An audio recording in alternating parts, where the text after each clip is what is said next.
Oi, tudo bom? Hoje eu vou abordar um tema um pouco específico, vai ser uma coisa muito nichada, que é um assunto que não muitas pessoas se interessam sobre e eu mesmo só fui me interessar para saber qual que era a diferença de um para o outro. Basicamente, hoje eu vou falar sobre timecode e a diferença entre os timecodes non-drop frame, ou seja, sem quebra de quadros, e os timecodes drop frame, ou seja, com quebra ou queda de quadros. E para explicar a diferença entre esses dois tipos de timecode, eu tenho que explicar o que é um timecode. Basicamente, numa tradução direta, é um código de tempo. Então, o timecode, o código de tempo, ele vai se basear no seu frame rate, que é a sua taxa de quadros com a qual você vai filmar. Então, se você filmar um vídeo a 24 quadros por segundo, o seu timecode vai ter 24 quadros na última casa. Eu já vou explicar o que são as casas. E aí, se você for gravar com 30 quadros por segundo, no seu timecode vai ter lá 30 partes na última casa. E se você for gravar com 60, a mesma coisa e assim por diante. Então, o que exatamente é o timecode? É a forma como o seu tempo vai aparecer. Então, você vai ter horas, depois minutos, depois segundos, e depois de segundos, as frações de segundo que você vai ter vão ser os seus frames. E é por isso que eu falei que os seus frames vão estar na última casa, porque você vai ter as horas, os minutos, os segundos, e aí por último você vai ter os frames. E aí, para você ler um timecode, um código de tempo com drop frame ou sem drop frame, você vai ter uma pequena diferença.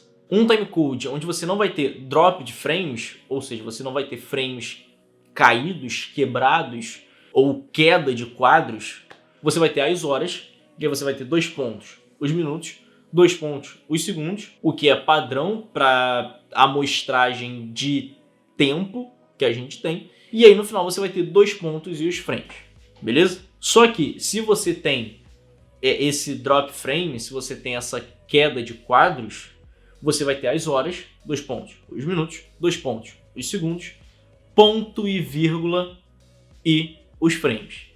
E aí, para a gente entender por que um tem 2 pontos e por que o outro tem ponto e vírgula e o que é queda de quadros, eu vou ter que explicar um pouquinho melhor como isso tudo funciona. Para explicar, eu vou ter que passar um pouco sobre a história de como surgiram os frame rates. Basicamente, lá no início do século XX, a gente tinha as câmeras que filmavam com película de forma manual, ou seja, tinha uma manivela que a pessoa rodava e o rolo ia rodando e captando as imagens. E aí a gente tinha imagens que variavam de 8 frames por segundo até 30 frames por segundo. E aí, quando criou-se uma maneira mecânica de se filmar, foi implementado o primeiro padrão de frame rate, que era 16 frames por segundo, por conta dos preços elevados das películas. Então, você filmar 16 frames por segundo, você conseguia ter uma imagem próxima da realidade e barata. Barata de certa forma, né? Não exatamente barata. Só que, até então, só era gravada a imagem, você não tinha um som sendo gravado ao mesmo tempo. E aí, quando veio o advento do som nos filmes, percebeu-se que a qualidade do som ficava muito ruim quando filmado a 16 quadros por segundo. Então, precisou fazer uma mudança para que a gente tivesse uma taxa de quadros maior para que o som ficasse bom. E aí, por isso, foi criado o padrão de 24 quadros por segundo, que é um padrão de cinema. E aí veio o advento da televisão. E aí, como que a televisão funcionava na época? As únicas imagens que passavam numa televisão eram de transmissões. Ou seja, tudo que passava na televisão eram transmitidas ao vivo. Não existiam gravações. E aí, como que funcionava? As transmissões, elas eram feitas por corrente elétrica, basicamente. E aí, a imagem que passava era de forma entrelaçada, tendo linhas ímpar e linhas par. E aí era necessário que a televisão, o aparelho televisor, pulsasse em sincronia com o transmissor. E na época, a forma mais barata, a melhor forma, era usando corrente alternada de 60 ciclos, ou 60 Hz. E aí, por se ter esses 60 ciclos de forma interlaçada, você tinha uma imagem de 30 quadros por segundo. Então criou-se um padrão de televisão onde o frame rate era de 30 quadros por segundo. Só que ocorreu a Segunda Guerra Mundial e precisou se baratear a transmissão. E aí descobriram que havia perda de eletricidade quando se transmitia a 60 ciclos ou a 60 Hz. E aí eles perceberam que usando 50 ciclos, ou seja, 50 Hz, e tendo uma taxa de quadros de 25 frames por segundo, você teria uma preservação melhor da eletricidade. E aí criou-se um terceiro padrão de frame rate que foi usado principalmente na Europa e na Ásia, que é de 25 frames por segundo. E aí a gente tinha no cinema 24 quadros por segundo, a gente tinha nas Américas principalmente 30 quadros por segundo e na Europa e na Ásia principalmente 25 quadros por segundo. Só que até então tudo isso era com imagens em preto e branco. E a presença das cores ia mudar drasticamente isso e eu vou explicar por quê. E nesse momento eu vou falar um pouco sobre os sistemas de transmissão de televisão, que é o sistema NTSC, o sistema PAL, o sistema PAL-M e o sistema SECAM. Com as cores nas imagens, os países precisavam descobrir formas de transmitir tanto a imagem em preto e branco quanto a imagem em cores. Por quê? Porque pessoas tinham televisores em preto e branco e pessoas tinham televisores coloridos.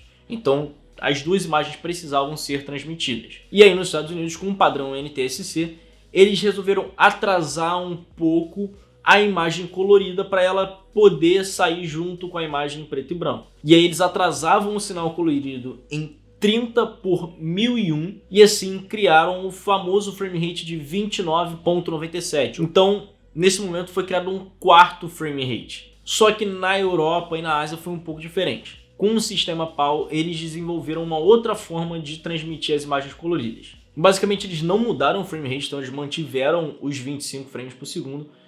E o que eles fizeram foi usar as linhas, porque como na Europa e na Ásia eles usavam mais linhas do que no sistema NTSC, no sistema estadunidense, eles tinham uma maior facilidade para conseguir enviar o sinal colorido junto com o sinal em preto e branco. E aí eles mantiveram a taxa de quadros, conseguiam enviar a imagem colorida, ao mesmo tempo que eles tinham uma imagem com qualidade melhor do que as imagens do sistema norte-americano, por ter essa maior quantidade de linhas. E aí no Brasil a gente teve o sistema PALM, né? PALM, que embora tenha o mesmo nome que o sistema PAL da Europa e da Ásia, não tem nada a ver com o sistema, porque é praticamente a mesma coisa que o sistema NTSC. Ele usa 60 Hz, ou seja, 30 frames por segundo, e tem as mesmas 525 linhas horizontais que o sistema norte-americano tem. E além disso tem o sistema SECAM, que era usado na Rússia, na França e em algumas partes da África, que era um sistema que ele tinha uma qualidade de imagem melhor que o sistema PAL da Europa, só que tinha a mesma quantidade de linhas, que era 625 linhas horizontais. Mas isso aí não faz tanta diferença. A gente tá aqui para falar sobre os frame rates e explicar por que isso tem relação com o timecode e com drop frame ou não drop frame. Enfim, passei por isso tudo só para falar única e exclusivamente que o sistema NTSC criou uma forma de transmitir imagem atrasando um pouco os quadros, criando esse frame rate de 29.97. E é isso que a gente vai usar agora. Basicamente, nesse novo frame rate, esses 0.03 frames não concluem um frame inteiro, obviamente, e aí, com isso o relógio interno da câmera roda um pouco mais devagar que o tempo real. E aí, com isso, o timecode que era usado até então, que era o de non-drop frame, que provavelmente nem tinha esse nome, porque não tinha por que ter esse nome, ele não podia mais ser usado. Porque se você tem um tempo que passa mais devagar, você não tem a sincronização correta com imagem e áudio. E aí, então, criaram o timecode drop frame, ou queda de quadro, enfim. E aí, o que esse timecode faz é pular, literalmente pular uma quantidade X de quadros de tempos em tempos para que você tenha esse relógio que está calculando o tempo da imagem batendo com o relógio que está calculando o tempo do áudio e da vida real. E aí, como que foi feito esse cálculo? Com o 30 frames padrão, ou o timecode non-drop frame, depois de 1 hora você vai ter 108 mil frames. E aí, com o timecode de 29.97, depois de 1 hora, você teria 107.892 frames. E aí você teria uma diferença de 108 frames, o que representa aproximadamente 3,6 segundos na vida real. Ou seja, depois de 1 hora de um vídeo em 29,97, você estaria atrasado no tempo em 3,6 segundos. E aí com isso, se você gravasse em 1 hora do tempo real um vídeo usando 29,97, quando você fosse olhar o timecode, ele ia estar lá 1 hora, 0 minutos, 3 segundos e 18 frames. E aí para resolver, criaram o timecode drop frame, que elimina 2 frames a cada minuto, tirando o 10º minuto a cada 10 minutos. Então, basicamente, a cada minuto, depois que se passa 1 minuto, o relógio vai descartar 2 frames. Descartar só numericamente. Os frames vão continuar sendo gravados, mas numericamente 2 frames vão ser descartados. Então, no primeiro minuto vão descartar 2 frames, no segundo minuto também, no terceiro também, e assim por diante até chegar no 10º minuto. Quando chegar no 10º minuto, os frames, esses 2 frames, não vão ser descartados. No 11º eles vão ser descartados de novo, e vai assim até o 20º. No 20º não vão ser descartados. E vai assim sucessivamente a cada 10 minutos, dessa mesma forma. Então, quando você for ver um timecode que tem drop frame, você vai ver lá os segundos passando e você vai ter, por exemplo, 2 minutos, 59 segundos e 28 frames, 2,59 e 29 frames, 3,00, ou seja, 3 minutos, 0 segundos e 2 frames. E aí depois você vai ter 3 frames e 4 e assim por diante, até você chegar nos 4 minutos, onde você vai ter lá 3,59 e 29, depois 4,00,02. Ou seja, a cada minuto esses 2 frames vão sumir.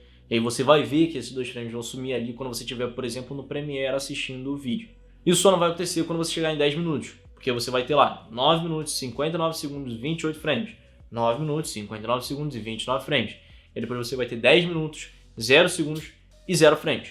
Porque depois de 10 minutos ele não vai cortar o frame. Por que isso? Eu não sei. Mas é dessa forma que é feita para que você consiga ter os relógios batendo. O relógio do timecode com o relógio da vida real. Para que você não tenha essa desincronização entre vídeo e áudio. Enfim, depois de todo esse passeio aí por frame rate, pela história do cinema, pela história da televisão, a gente finalmente entendeu o que é drop frame e o que é non-drop frame. E que isso tem, na verdade, a ver com o frame rate que você está usando. Então, é bem importante que você, que vá gravar um vídeo, que vá gravar um filme, principalmente, e você vai ter formas, gravadores diferentes, você se atente ao frame rate que você está usando, para que você consiga ter o timecode correto, para que você tenha o áudio e o vídeo sincronizados. Certo? Então é isso. Se você gostou, não esquece de curtir aqui embaixo, se inscreve e ativa o sininho das notificações para você não perder nenhum vídeo. Comenta aí algum tema que você quer que eu traga aqui no canal. Me segue no Instagram que está aparecendo aqui na tela. E eu vejo vocês no próximo vídeo. Tchau.